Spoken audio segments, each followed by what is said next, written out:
Sadiq Jambo, Director of Northeast Petroleum, Special Advisor to Prince Engineer Arthur Eze. Keep watching Digital Market Africa on Toast TV. Thank you. Thank you very much, sir. I wish to address you as His Excellency. Please, just call me Alhaji Sadiq. Yes. Okay, His Excellency Alhaji Sadiq is what I have here already. Okay, Alhaji Sadiq Jambo, yes. You have been a prominent personality that has traveled across the world.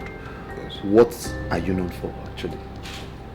Well, first of all, I would like to be known as a Muslim. Okay. That's my religion and faith. As you are aware now, I was recently married, so I'd also like to be known as a husband. Beautiful. Also to be known as a son. I'm also a businessman. I work closely with my late father's friend, Prince Engineer Arthur Eze. I've been with him since I came back to Nigeria in 2009. My late father, Sadiq Jambo, he was a politician, but he was also in the oil business. Our family had 4 oil blocks, and he told me once I came back he'd want me to enter the family business. First of all, let me learn the business through his friend. So in 2009, I connected me with Prince, and I've been with him ever since. He now became my surrogate father. Oh, that's good. We've flown around the world, met world leaders, kings, and I've learned more and more about the business as I start my own solo journey. That's beautiful. Actually, you just explained what my second question response would have been. It said you're a principal partner of Kaibo International and Tarax Company, a sister brand of Oriental Petroleum.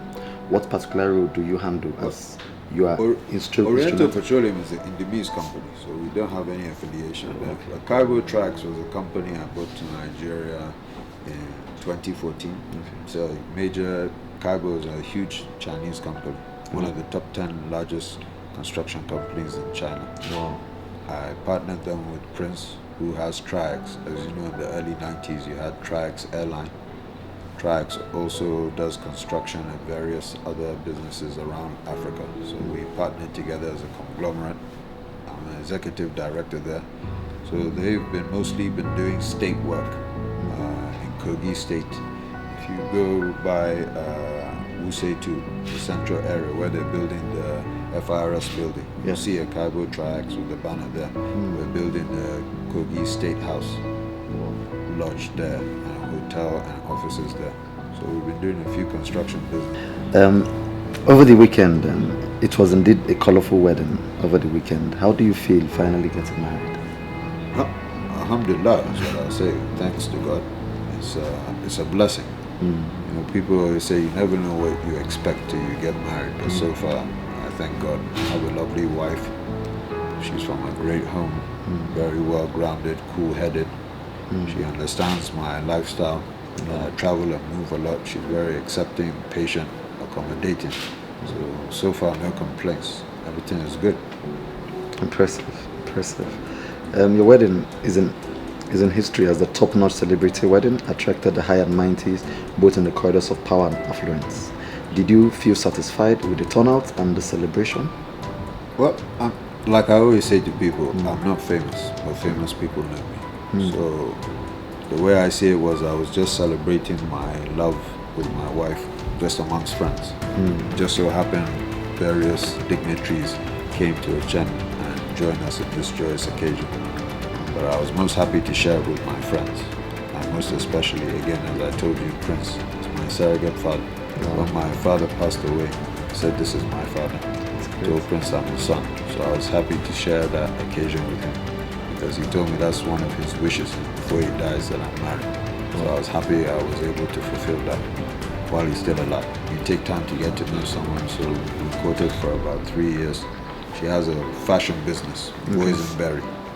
It's a huge powerhouse fashion. It's going international soon, and she does for women and men. I'm actually wearing one of her clothes now. That's lovely. Yes.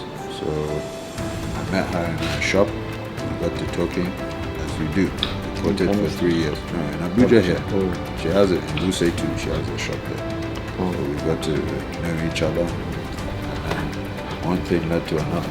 You ended up there. Yes. Last weekend. Correct. A beautiful. As the son of the late Oyemugu Malam Sadiq Jambo, OON, your dad lived a life of a legend and humanitarian. Would you say you have, or you perfectly fit into the shoes or live up to the legacies he left? I don't think anybody in my family can live up to the legacy of my dad.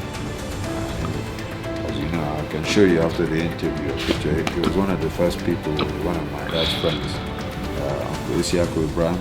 They were the early founders of MPN. They were Shehu Shagari's campaign managers.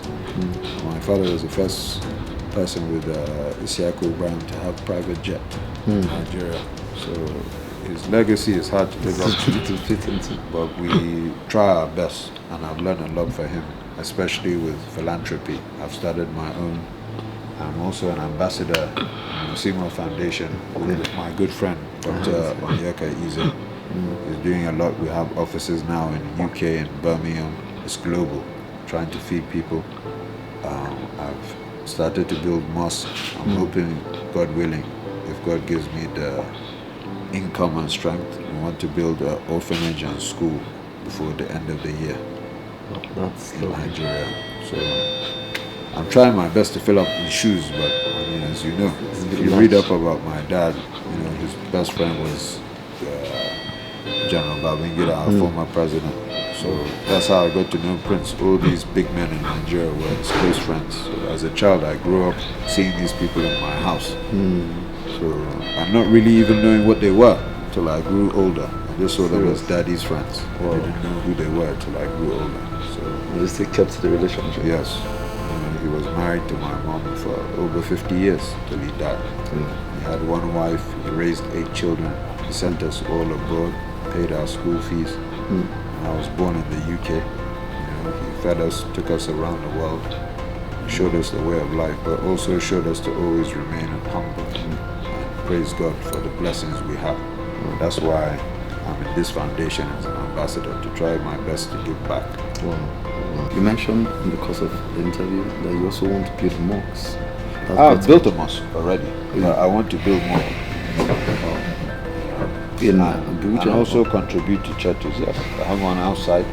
If you come in the entrance that I did, and various other ones under construction. I think, you know, whatever religion you are, I like to believe we all praise one God, and we have to thank Him for what we've been given. You know, a lot of times, as you see, when you see these big weddings, they put them in these sites. You have comments. People just think, "Oh, this is rich and rich." They're abused. There's a lot of bad fellas, they say, of course, they attacks, you know? haters. I believe, you know, if you're successful, you should always try and give back to help the next person. You don't know who your driver's son will be tomorrow. You don't know who your cook's daughter will be tomorrow. So if you have an opportunity to help, you must do it. So that's what I believe is my calling. That's amazing. Yes, I learned you married to a daughter of a former president. She's the niece of the former president. Yes, you're correct. Does that give any insight that you might go into politics soon? Well, you never know tomorrow. You know, right now, I'm just a private businessman that likes to help where I can.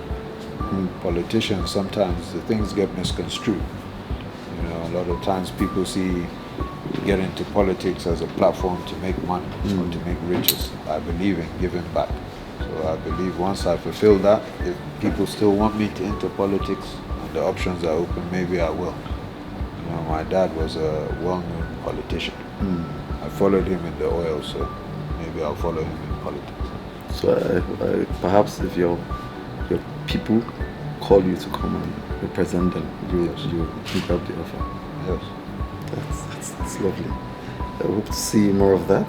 What should your last word be to Nigerians and to youths that are looking up to you?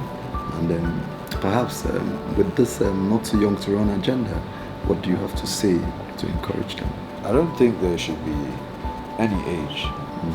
Just as in business, there shouldn't be any age. If you have the business acumen, sometimes a lot of people feel, although I'm someone that's an advocate of education. It's not everybody that is book smart. If you have a degree or a doctorate or master's, PhD, it just tells you what instruction someone is giving you. A lot of Nigerians are entrepreneurs by birth and by nature. That's why you see anywhere you go in the world, you find a Nigerian that's a businessman that's doing well. So I don't think there should be a criteria or age for you if you want to input in the country. I think Nigeria is a blessed country. We have vast resources, and the main prominent resource I believe Nigerians have are the people, and especially the youth. Right now we have an epidemic. We have over 25 million youths unemployed.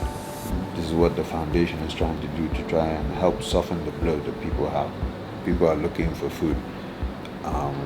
I think President Buhari is a great president, and I think that people should give him time to work, and I think Nigeria is on the right path. But I think youth have to also build their voices and make their platform known. I don't think they should be afraid of their elders. I think they should now, if you have an idea or if you have an agenda, you should be able to voice it and come out. Otherwise, you will be in the background forever. That's true. Yes. That's true. And I pray Nigeria stays peaceful and we go on the right course and we help our generation. That's what I'm telling you with this charity and giving. If you can help your neighbor, you pay it forward. You see what happens. That's quite lovely. Yes. Perhaps finally, do you have any perception about insecurity in Nigeria and the Ruga situation? I mean, though there's more I political. don't want to get into specifics, but I would say in terms of insecurity, there's insecurity everywhere in the world because it's due to what we go back to in the beginning in terms of charity. Wherever there's hunger, there will be insecurity. If you cannot be able to feed your family, you must go outside and look for a way to feed them. Some people choose robbery and theft as a means to feed their family. Well, So I believe if we can help, and I told you there's over 25 million people unemployed. So if we can look to lessen that level, I think insecurity will go down. And I think the president is doing the best he can with the resources he has at the moment. you're right. So that is to say, as an ambassador of Osisioma Foundation, Yes. it has given you a platform to also give back to society. Exactly.